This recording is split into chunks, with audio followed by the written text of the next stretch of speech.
Welcome दोस्तों, आपका फिर एक बार स्वागत है एक ऐसे शो में जहां हम सावन के मौसम में छोटी छोटी प्यार वाली लव स्टोरी सुनाते हैं।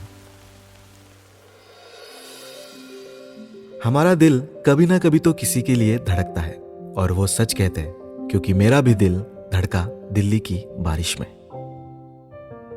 मेरा नाम है अजीत और मैं दिल्ली में कंपनी क्वार्टर्स में रहता था। मैं एक फैशन ब्रांड में एरिया मैनेजर का काम करता था।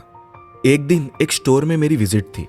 मैंने मेरे स्टाफ से मुलाकात की, स्टोर चेक किया और लंच के लिए फूड कोर्ट में चला गया। मैकडॉनल्ड्स से बर्गर एंड कोक लेकर बैठने के लिए खाली टेबल देखने लगा। वीकेंड होने की वजह से फूड कोर्ट में काफ़ी भीड़ थी। 5-10 मिनट खड़े रहने के बाद मुझे आखिरकार एक टेबल मिली। जैसे ही मैंने खाना शुरू किया, अचानक मेरी टेबल के पास एक लड़की आई और मुझसे कहा, excuse me, can I sit here? मैंने ऊपर देखा तो देखता ही रह गया। उसकी खूबसूरत आंखें और ब्राउन कलर हेयर। मैंने नज़र घुमाकर कहा, यस प्लीज। वो ठीक मेरे सामने बैठी थी। शायद वो भी अकेली थी। हम दोनों चुपचाप खाते रहे। मैंने अपना मील खत्म किया और वहां से निकल गया।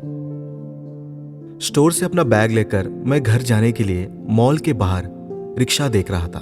तभी बारिश बड़ी तेज हो गई और ऊपर से वीकेंड की वजह से मॉल के बाहर काफ़ी भीड़ थी। 15 मिनट के बाद मुझे आखिरकार एक रिक्शा मिल गई। बारिश की वजह से मैं थोड़ा भीग गया था और अपना रुमाल निकालकर बाल पोंछने लगा कि तभी एक लड़की आई और रिक्शा वाले से कहा, भैया कृष्णा पार्क चलोगे? तभी मैंने देखा, अरे ये तो वही लड़की है जो मुझे फूड कोर्ट में मिली थी। रिक्शा ड्राइवर ने उस लड़की से कहा, अंदर पैसेंजर है मैम। उसने सॉरी कहा और मुझे देख लिया। तभी उसने शायद मुझे पहचान लिया। उसने मुझे हल्की सी स्माइल दी और रिक्शा से दूर हो गई। मैंने बाहर देखा तो वो थोड़ी परेशान लग रही थी। मैंने बड़ी हिम्मत करके उसे पूछा, एक्सक्यूज़ मी। उसने मेरी ओर देखकर कहा, आई एम सॉरी। मैं कृष्णा पार्क के आगे गैलेक्सी सेक्टर 7 पर जा रहा हूँ। If you don't mind I can drop you. उसने सांस लेते हुए कहा, थैंक्स अ लॉट। कब से रिक्शा देख रही हूँ, हम फेयर शेयर कर लेंगे। मैंने ओके कहा और रिक्शा स्टार्ट हो गई।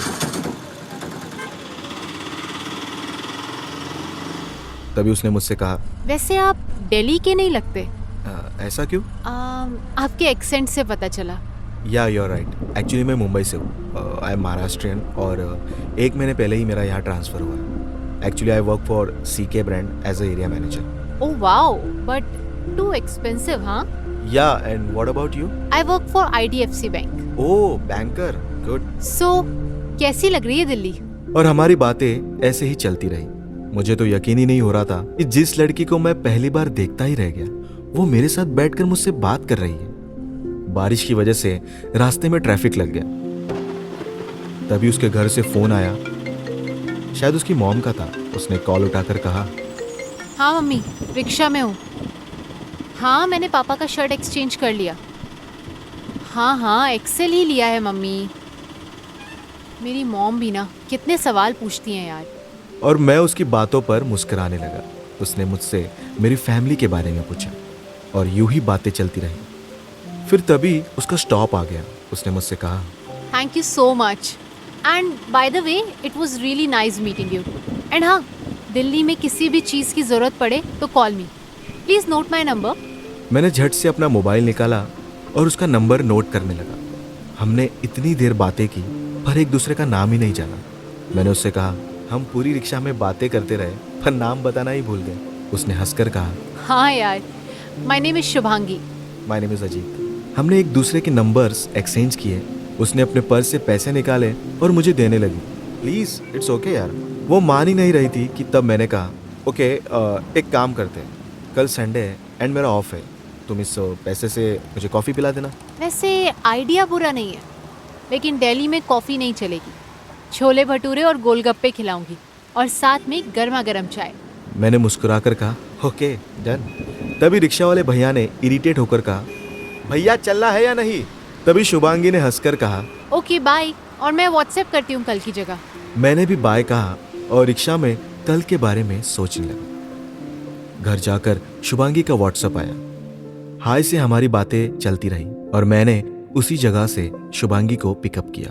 और वो मुझे दिल्ली के फेमस स्ट्रीट फूड्स खिलाने ले गई। सही में दिल्ली के छोले भटूरे और गोलगप्पे, जिसे हम मुंबई में पानीपुरी कहते हैं, वो बहुत ही टेस्टी थे। शुभांगी के साथ टाइम बिताकर काफी अच्छा लग रहा था। तभी मेरी मॉम का अचानक वीडियो कॉल आ गया। अब माँ का कॉल तो मैं इग्नोर नहीं कर सकता था, इसलिए साइड में जाकर मैंने कॉल उठाया और मम्मी ने मुझे जोर से हैप्पी बर्थडे कहा। अब ये सुनकर शुभांगी मेरी शक्ल देखने लगी और मुझसे कहने लगी, Ajit, today is your birthday, तुमने बताया क्यों नहीं? वहां से मेरी मम्मी मुझे पूछने लगी, ही कौन?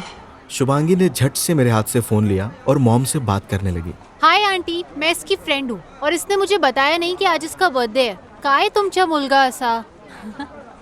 मॉम वहां से जोर से हंसने लगी। तभी मैंने मॉम से कहा, मम्मी मी नंतर करतो कॉल, बाय।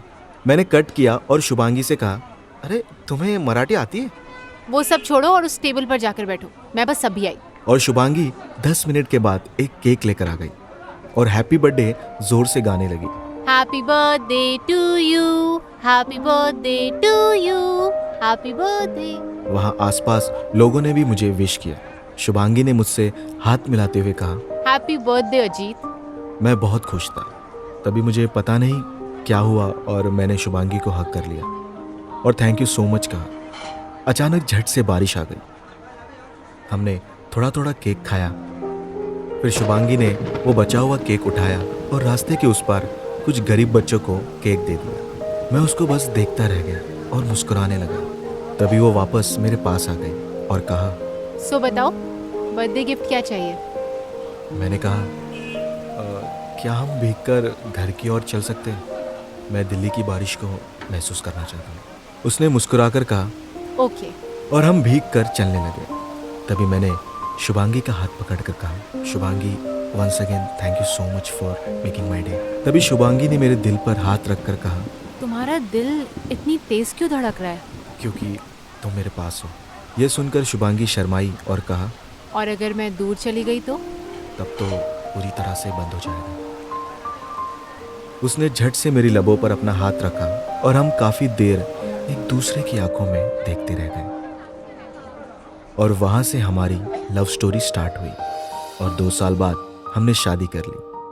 आज हम दोनों बहुत खुश हैं। दिल्ली शहर ने मुझे मेरे काम के साथ मुझे मेरी लाइफ पार्टनर भी दी और इसी तरह दिल्ली के सावन के मौसम में मेरा दिल दिल्ली में धड़का।